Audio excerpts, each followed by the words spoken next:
Jonesy and Amanda's cutting room floor. Yeah, yeah, yeah. Jonesy and Amanda's cutting room floor. Yeah, yeah, yeah. The cutting room floor. Hey, hey, hey, you ready for more? Get ready, everybody. Here is some more of Jonesy and Amanda's cutting room floor. Something that fell onto the cutting room floor today, and there's a lot of hype about the Oasis boys getting back together. Hey, I read today that they've sold $200 million worth of tickets. Whoa. That's a lot of tickets. I'm just trying to do Your them. insights are incredible. How many shows is that? Well, but they're doing 15. 17 shows. Oh, there was 15, something like that. Well, they're going to have to do more shows. Don't you think? Well, I just think they're charging a lot for tickets. Have you seen the pictures of them together? No. A lot of people are trying to think, well, are they actually together or is that photoshopped? So now they've released a picture of them taking the picture of them together so people know that they're together. And their mums pulling on their ears saying, sort it out, Sort it out. boys. So this is the deep fake world that we live in. Apparently Tom Cruise is in the background washing up dishes as well. Is he? That's, Oh. Yeah. Did you make that up? No, well, that's the deep fake Right. world. Am I even here? Well, I saw a thing the other day that said AI, how it started and what we imagined it would be, and it's pictures of just big gawky robots, and it said how it's going. And what it is now is we have Donald Trump and Kamala Harris holding hands and pashing off.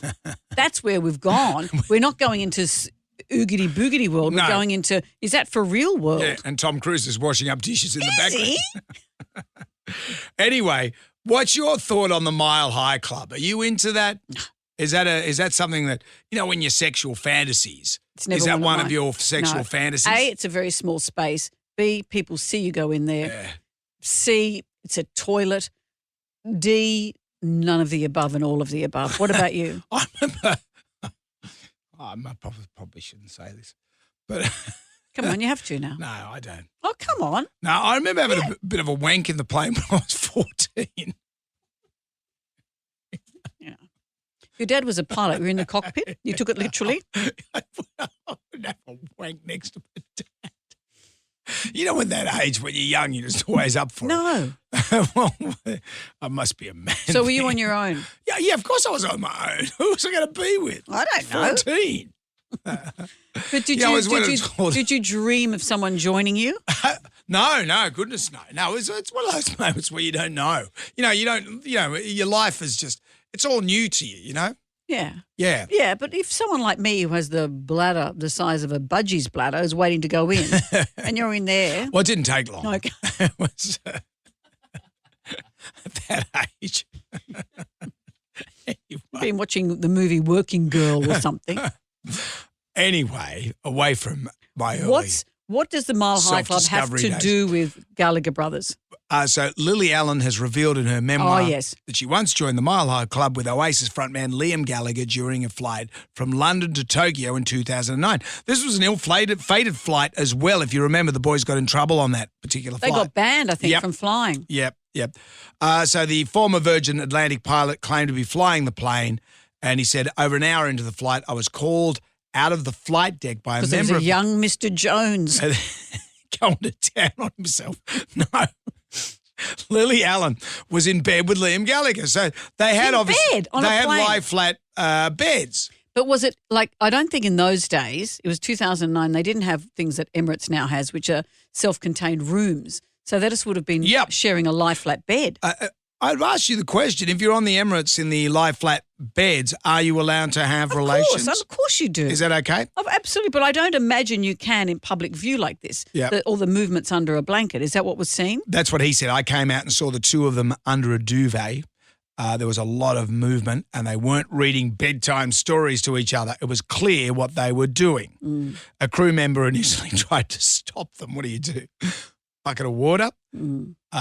And they weren't listening. I've got a whistle to attract attention. Then a few minutes later, Lily got up, went back to her seat and got out an e-cigarette. So modern for the times of 2009. You weren't allowed to smoke those on a plane either. No, you're not allowed to have an e-cigarette on a plane. That's, but there was trouble at the time as well because Liam Gallagher was married. This is the thing. Apparently, this is in her autobiography, which came out in 2018. So she said they got sloshed. Yes, one thing led to another on that flight, blah, blah, blah.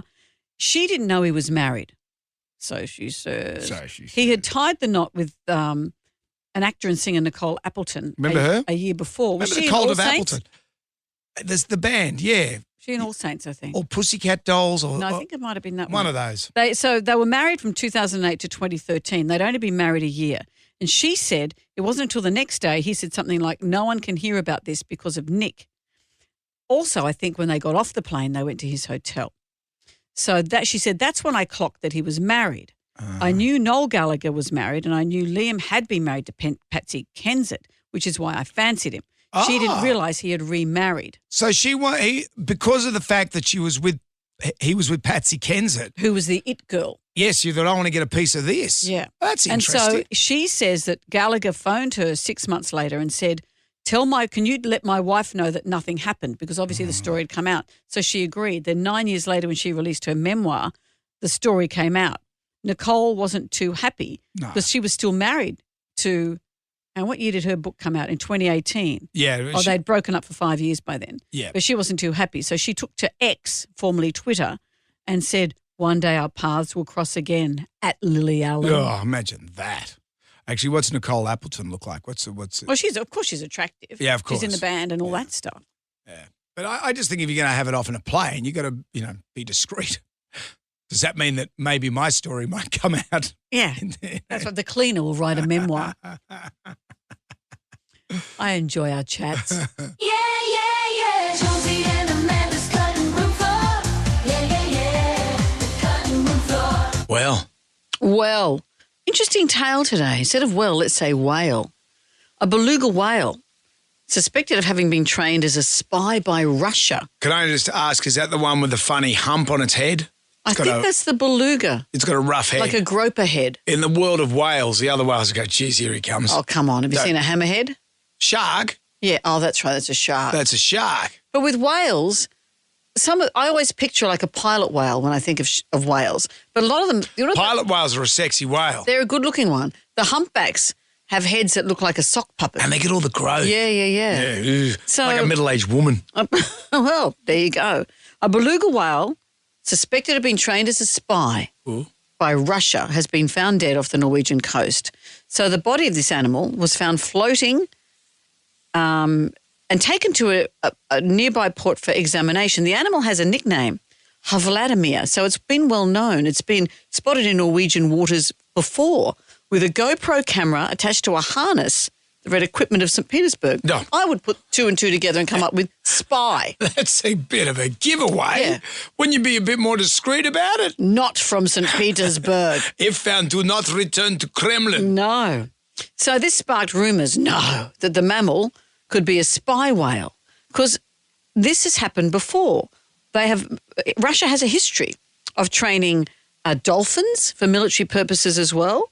What they'd use the dolphins for was to protect submarine fleets and locate underwater mines and rescue surveillance equipment. Didn't the Japanese in World War II strap bombs to dolphins? I know. It's made them suicide bombers and they didn't even know. But I think the dolphins were too smart and they didn't do it. They didn't go through with the mission. Didn't they? They came back because they're so nice. Which begs the question, because they had kamikaze pilots in Japan, so humans were quite willing to go up into the sky, fly along, and then nosedive straight into an American warship, but a dolphin wouldn't do it. Well, a dolphin had more sense. A dolphin doesn't have that sense of patriotism. It would protect its family, maybe. I don't know. They have different driving forces. Maybe they didn't have a briefing before when the kamikaze pilots went up. Maybe they didn't have a briefing. They were sleeping in. They just missed the whole thing. They just said, go and fly over to here. Yeah, I'm pretty sure if they put it to them, are there any questions? Are there any questions? What's this hole in the top of my head for starters?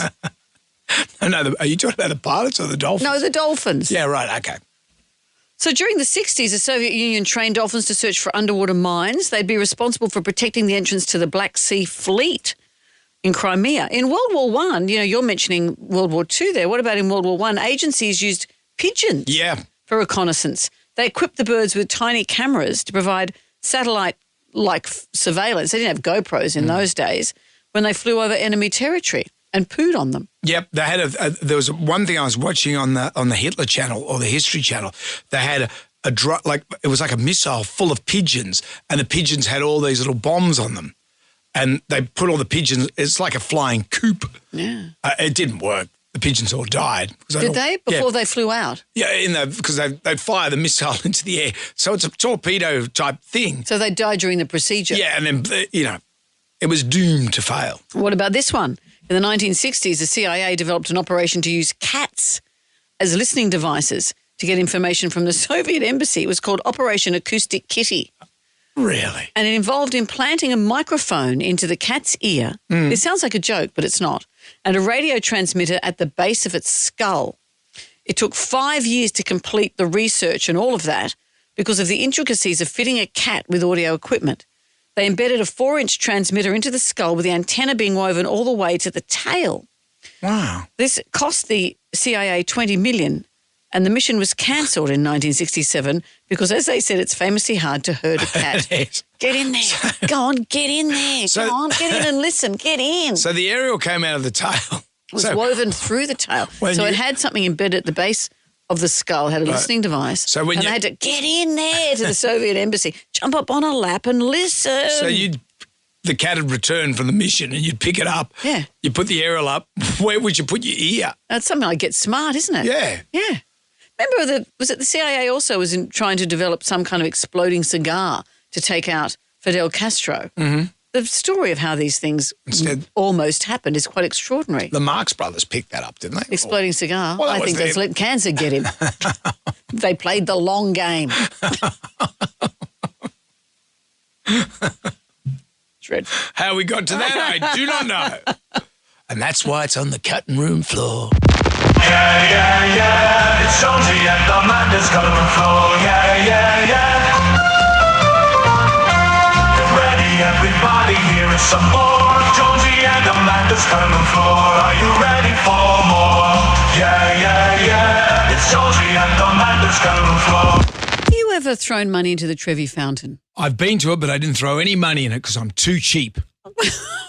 Oh, that's the end of this podcast. I only had like Did you go in and take some out? I had $2 euro coins on me. And I'm not throwing away €2. Well, it's expensive overseas. It's a very old tradition. It dates back to the Roman, British and Celtic mythology. It's supposed to be bringing you, obviously, good luck and protecting you against nasty spiritual entities. Mm-hmm. I didn't know that apparently what you're supposed to do, there's a very specific tradition of using your right hand to launch the coin over your left shoulder, and it means you'll return to Rome at some point. I just chucked it in. I didn't know I had. So I've wasted my wish. Yeah. I've wasted my wish. Have you been back to Rome since? I can't remember. I think I have. Oh my God. Well, with Beyond 2000, I'd fly in and fly out, so I didn't necessarily go there. You were a FIFO. I was a FIFO. That's quite right. They collect the money. If you ever wondered what happens to the money in the Trevi Fountain. Actually, I have wondered, because how often do they collect it? Twice a week. No. Yeah. Twice a week? Twice a week. Extracting the coins is a spectacle, apparently. So workers from the regional utility ACEA balance on the edge of the Baroque fountain using long brooms and suction hoses. So they sweep the coins into a long line by a long reach broom. Then they suck them up by hoses and take them to the office. Yeah. Yeah. The office. Where they're spread across a huge table for drying. Yeah. And then the coins are given to a not-for-profit organisation run by the Catholic Church. Oh, the Catholic Church. Yeah. It uses the money for food banks, soup kitchens, welfare projects in Rome. Do you want to know how much they get? Have a guess. So how often did you say? Twice a week they collect it. Twice a week they collect it. But it doesn't matter how often they collect it. How much over a year do you think over a year. Get? Oh, twice a week, over a year. The twice a week doesn't enter into it. If they collect it once a year, it's still the same amount. Okay. 100,000 lira? No, lira, that's euros.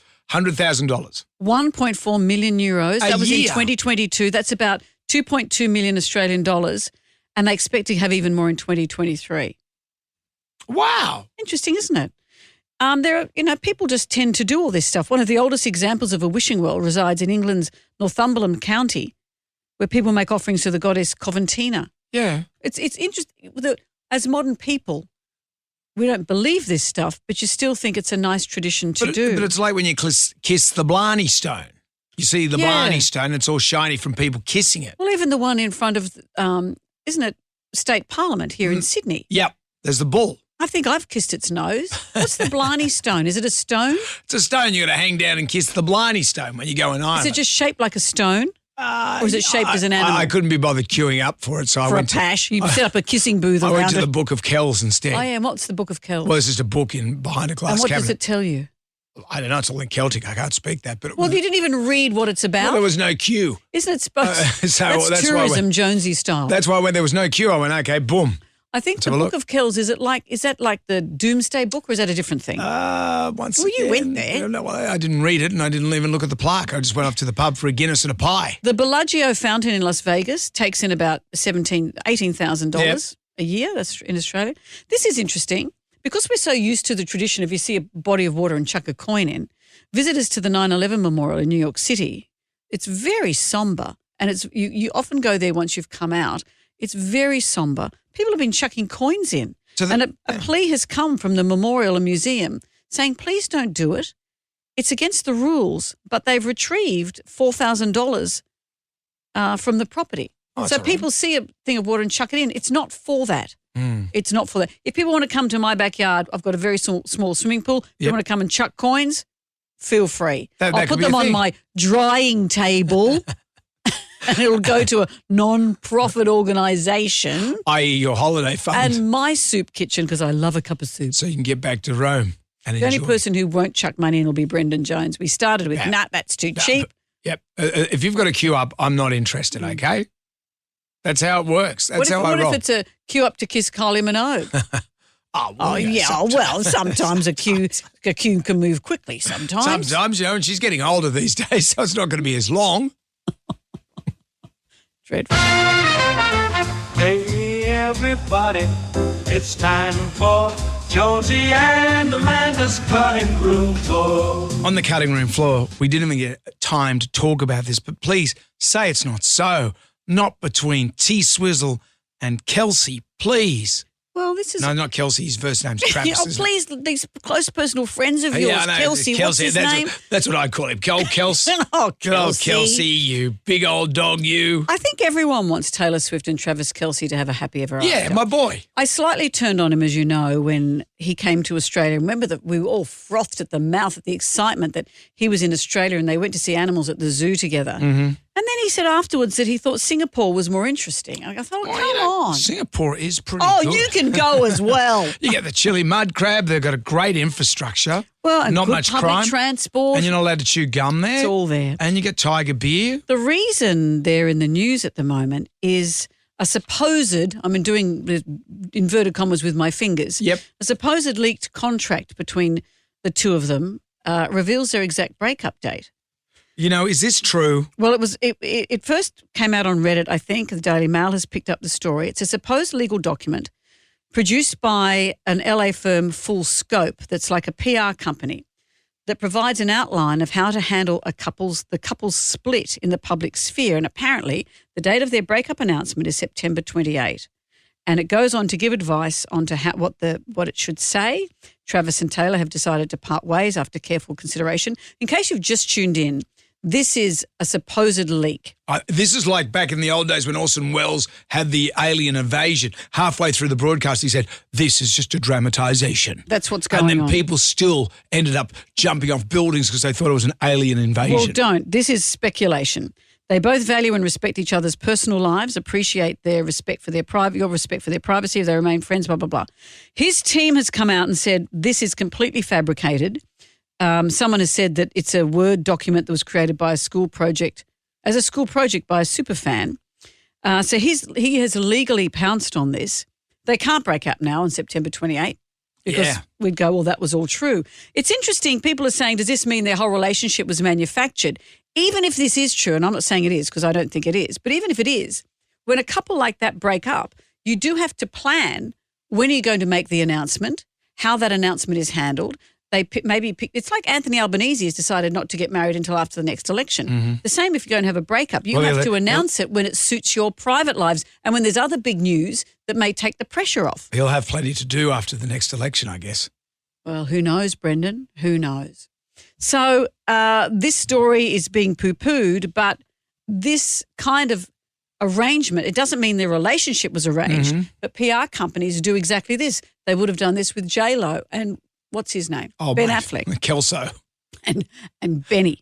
They would have done the same thing. What date will we announce it? Yeah. How is it handled? So if it is, this isn't out of the sphere of possibility of how this, if any of this was to ever happen, this is how it would happen. can I just throw something else into this? Imagine if this is out there, but Travis Kelce is unawares, and he's suddenly going, hang on a minute. This is his PR company. Yeah, I know, but they're saying, so are they saying about the contract, or are they saying? He's saying none of this is true. Mm-hmm. The way this is written is it makes it look like he has hired a PR company to deal with the breakup. Yeah, right. And they probably are both in on how they would tell people. That's what we're made to feel from this. It doesn't mean the relationship was manufactured, but how are they managing the breakup? I see. But if he was going to break up and announce it on September 28th, they can't do that now. No, that's been ruined. Been ruined. I have to wait till the 29th. I wait till the long weekend. Right. Let's get the weekend out of the way because I wanted to see my friends. This begs the question, if you were to break up with me from our relationship here, how would that be announced? I'd probably just say to you, Brendan, it's over. Right. Are you saying that now for realsy? I can't tell. Talk to my lawyers. I thought it would involve a kosh. Getting kosh? Whacked over the head by a kosh. Oh, I thought you meant the Koshi'd come in and do the show. G'day, I'll come and do the show with you, Dawn Patroller. Amanda, I've always had a soft spot for you. I'll say it's not me. I'll say it's not me, it's you. No, a kosh. It's a thing that they used to bunk people on the head. Big shell. No, that's a conch. Oh. Kosh was a. Well, you wouldn't know what a conch was because you weren't one at school. A conch. I know a conch is a shell. Yeah, but also a conch is someone who studies hard, conscientious. People around here say that I'm a massive conch. Oh, do you think they're misspelling it? They do. I've heard that Jonesy. He's a conch. What a conch he is. Anyway, I hope it's not true, but he did like Singapore better than Sydney. Well, have you tried that chili mud crab? You know. He's got a point. Have you been to Sentosa Island? Fantastic. Hey, everybody, it's time for Jonesy and Amanda's cutting room floor. It's the cutting room floor, yeah. It's the cutting room floor, yeah. Onto the cutting room floor today. Well, let's give a shout out to Carrot. Carrot is the name of the world's biggest goldfish, and Carrot has just passed away, plunging fish lovers around the world into mourning. Well, I'm a fish lover. How did I not hear about this? We'll get to your fish-loving ways shortly, but first let me tell you about Carrot. Carrot was a hybrid species of a leather carp and a koi carp. Oh. So it's this giant orange goldfish, and when I say giant, it's the size and weight of a Labrador. Ooh. It's 20 years old. A fish was 20 years old. I had two goldfish, and my dad once cleaned out the tank and they both went down the toilet. They lasted about a week. Maybe that has become this. Hang on, did your dad not understand the principle of cleaning out just chuck everything out? I don't chuck it all out. Yeah, but what were your goldfish called? Oh, I don't know if you'll understand the connection. They were gold, so I've called them Goldie and Golden. Okay. So and now you work in this creative environment. I'm the only person in radio without a nickname, and there's a reason. I wish you'd bring some of that creativity to the table It did from mean time that, to time. You know what everyone talks about their porn name, which is your first pet and your first street? Yeah. I was Goldie Carrill, which I think is a pretty good porn name. Yeah, Goldie Carrill sounds all right. What was yours? Tiger Carrying Bar. Oh, yeah. It's a bit heavy-handed, isn't it? It is. It's too much. You're in Carrying Bar Street. Carrying Bar Road. Sorry, my mistake. Oh, what, are you trying to stalk me now?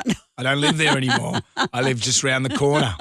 Incredibility Way. Well, the Struggle Street. Well, this fish, Carrot, was in France and died from natural causes. But what's interesting, it was 4 foot long. Wow. And as I said, weighed the same weight as a Labrador, 30 kilos.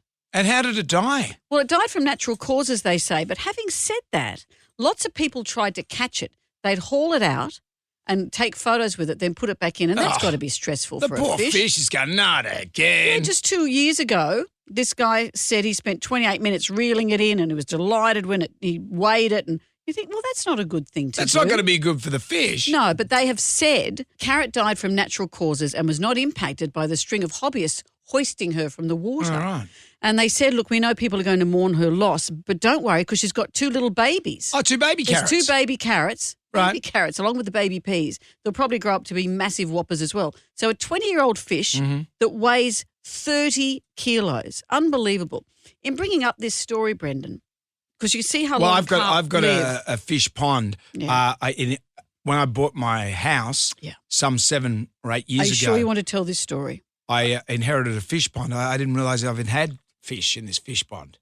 And I refit the fish pond, had to rehouse all the fish that were in the pond while it was getting refitted.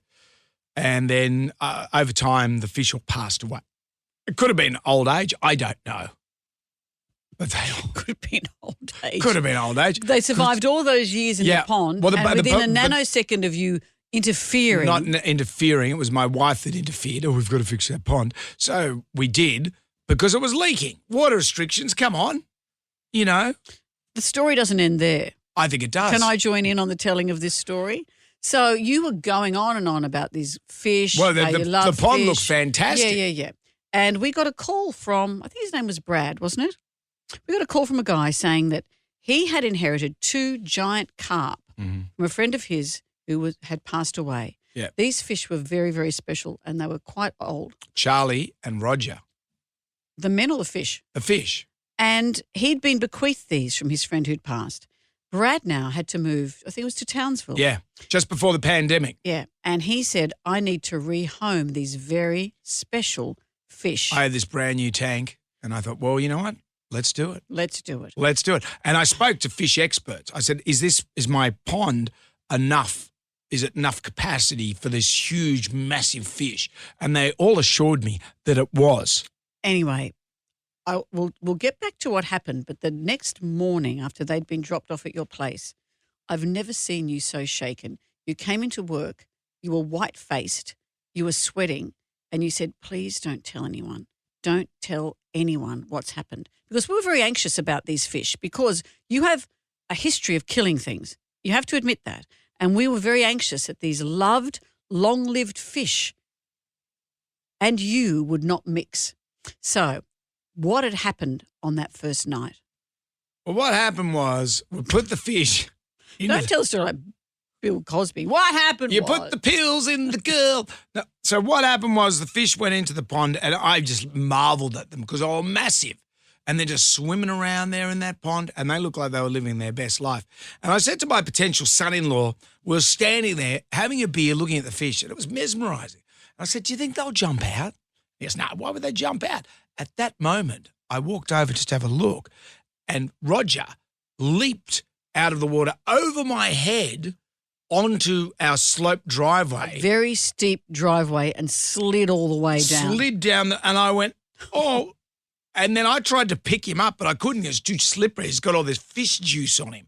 So I had to rip my shirt off, wrap it around the fish and scoop him back into the tank. And his gills would all... Oh, there was blood coming out of his gills because he slid down the driveway getting chased by my potential son-in-law's dog. Oh. It was... Just breathe, just breathe. And then that night I just went, oh, my God. I know. And you came into work and looking everyone was ashen. saying, oh, you're going to kill that fish. We had the fish in the pond for 3 hours. That was it. So it survived the night and I was really worried about it. So I got some fish experts around to talk about it. And the guy said, this tank is way too small. Yeah. It's way too small for these size fish. And I went, oh, well, thank you. Thanks for the heads up on that now. So anyway, I found a place for them to live, both Roger and Charlie. They went to a farm. They went to a massive koi tank. Of course they did. I went and saw them. Is visited this for reals? This is for realsy. I went and visited them. Not it your was like S-Bend. No, they wouldn't have fit down the S-Bend. It was like a whole new world. Don't you dare close your eyes. And how'd you transport them? The fish guy came around with a big esky, whacked them in individual eskies, and off they went. And as far as I know, they are living a whole new world. Don't you dare close I've your never eyes. seen you so traumatized. And it took you a while to be able to tell that story. This is like therapy, and I'm glad you have. And then on eBay, I bought fake fish that you could put in your fish pond and they just and float around. We're all a lot happier. Okay, kids, that's it for today. Come back tomorrow for more of Jonesy and Amanda's cutting room floor.